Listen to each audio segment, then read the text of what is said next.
Hello everyone, কেমন আছো তোমরা সবাই? আমি দীপা চলেছি নতুন আরেকটি ভিডিও নিয়ে।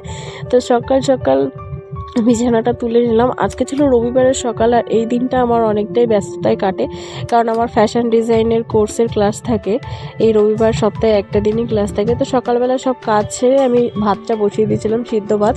আগে জামাটা পরে তারপরে সব কাজ করে ফেলেছি। তারপরে আমি ব্রাশটা করে রেডি হয়ে বেরিয়ে পড়লাম, স্টেশনে চলে গেলাম। তারপরে দেখা হয়ে গেলো দিদির সাথে। আমি আর দিদি যাই। আমার আর দিদির বয়সের ডিফারেন্সটা একটু বেশি হলেও, মানে দিদি আমার থেকে একটু বড় হলেও আমাদের বন্ধুত্বটা কিন্তু খুব গভীর। আর মানে এমন কোনো কথা নেই যেটা আমি দিদিকে শেয়ার করি না আর দিদি আমাকে শেয়ার করে না। মানে ভালোই লাগে না, মানে দুজন দুজনকে এতটাই মানে ক্লোজ ফ্রেন্ড হয়ে গেছে এখন।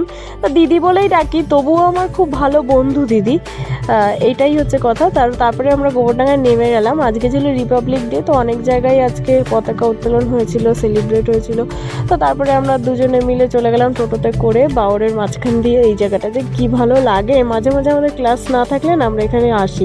তো তারপরে ক্লাস ছিল না আজকে, আমরা হোয়াটসঅ্যাপ ফলো করিনি, তো ফালতু আসলাম। তো তারপরে এই ফুলগুলো পেয়ে নিলাম। যদিও এই রবিবারটা একটা দিনই ছুটি থাকে আমাদের, আমি আর দিদিরও অফিস ছুটি থাকে, আর আমারও কাজের থেকে একটু বিরতি পাই আমি এই দিনটাতেই। তারপরে একটু ঘুরছিলাম। এখানে একটা ন্যাড়া গাছে খুব সুন্দর ফুল ফুটেছে, সেটা তো তোমাদের দেখালামই।